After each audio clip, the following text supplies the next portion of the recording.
WTOP News Time is 7:04. We now are joined live by D.C. Councilmember Nadeau, who is one of those council members who says that the deal is not a good one for D.C. taxpayers.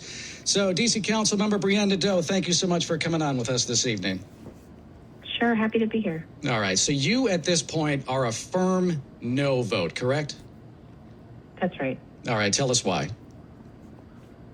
You know, I love the Commanders. I'm so proud of how great they're doing, but the fact remains that D.C. can't afford to spend $1 billion on a sports stadium for a privately held team. We have so many needs right now, and this is just not a wise use of tax dollars, and this deal is not a good deal for the district.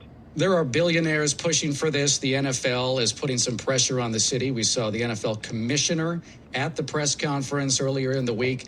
He's clearly putting a little bit of pressure on the city to make this happen, at least a little bit. Is there too much momentum behind this for opponents to keep it from happening? What do you think?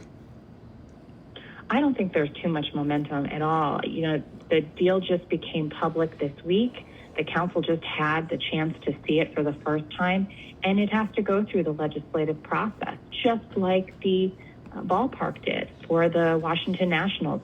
In that scenario, there was a deal presented and the council worked to make it a better deal for the District of Columbia. Maybe that's what will happen here. But what's been presented to us this week, it's not a good deal for D.C. So we heard a little bit from D.C. Council Chairman Phil Mendelson. He told Fox 5. If it was today, given the information we know, I would say no. I don't think the votes are there. The issue is the financing.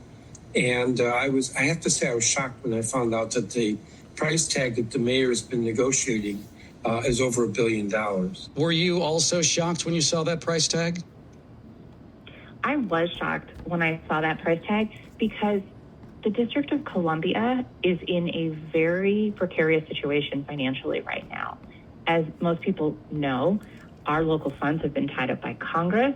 Our bond rating has been downgraded as a result of that. We are all working together in government to make sure we're meeting the basic needs of our D.C. residents. So in the midst of all of this, to have an announcement that we're expected to spend more than $1 billion to assist billionaires in financing a stadium, it just seems totally out of whack. When talking to D.C. residents, I've heard people say, sure, there are some council members against this now, but the council members are just negotiating. They're holding out for something for their community, for their constituents, and when they get what they want, they're going to sign off on the deal in the end. Is that what's going on here, or is this opposition going to be opposition all the way through? I think it's a really cynical perspective. Frankly, D.C. council members are obligated to ensure that we are using our tax dollars wisely. And if any one of us doesn't believe that, then we will vote against this. Right now, I don't think this is a good deal.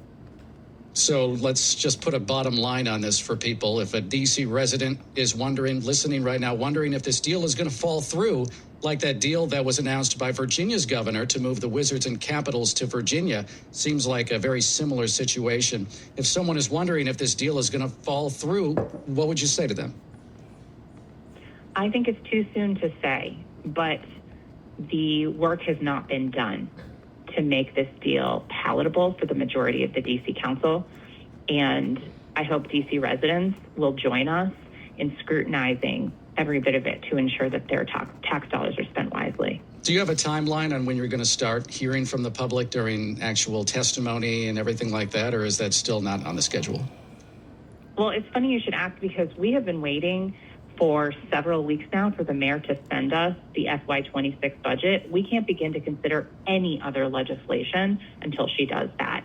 So we are trying to be patient, but not having the budget when it's almost May means that puts us all the way into July for consideration when we're normally wrapped up with it by the beginning of June. So anyone who thinks we're going to be able to tackle something this big before the fall is not keeping close tabs on all of the chaos that's been happening in our government.